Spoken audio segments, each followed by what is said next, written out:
We have to discuss about national emergency, राष्ट्रीय आपातकाल। युद्ध, बाहरी आक्रमण या सशस्त्र विद्रोह से भारत या इसके किसी हिस्से की सुरक्षा को गंभीर खतरा होने पर राष्ट्रपति द्वारा अनुच्छेद 352 के तहत राष्ट्रीय आपातकाल की घोषणा की जाती है।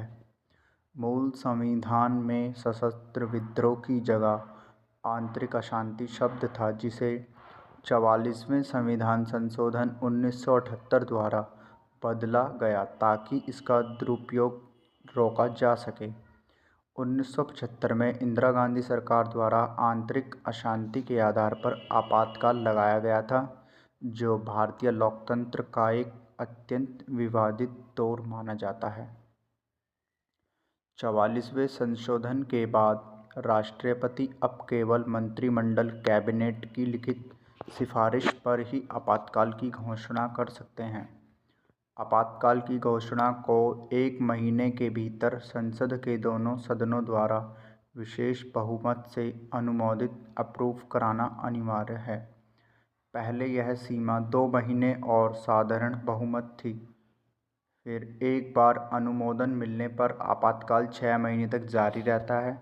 इसे हर 6 महीने में संसद से पुनः अनुमोदन कराकर अनिश्चित काल तक बढ़ाया जा सकता है। आपातकाल के दौरान राज्य सरकारें भंग नहीं होती, लेकिन वे केंद्र सरकार के पूर्ण नियंत्रण में आ जाती हैं, जिससे शासन प्रणाली एकात्मक यूनिटरी हो जाती है।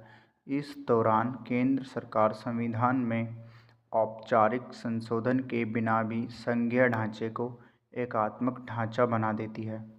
अनुच्छेद 358 के तहत अनुच्छेद 19 द्वारा दिए गए मौलिक अधिकार स्वतः निलंबित हो जाते हैं। अनुच्छेद 359 के तहत राष्ट्रपति एक आदेश जारी कर अन्य मौलिक अधिकारों के प्रवर्तन एनफोर्समेंट को भी निलंबित कर सकते हैं, सिवाय अनुच्छेद 20 अपराध यानी कि अपराधों के लिए दोषसिद्धि और अनुच्छेद 21 यानी जीवन और व्यक्तिगत स्वतंत्रता के। फिर आता है भारत में 3 बार राष्ट्रीय आपातकाल की घोषित किया गया है।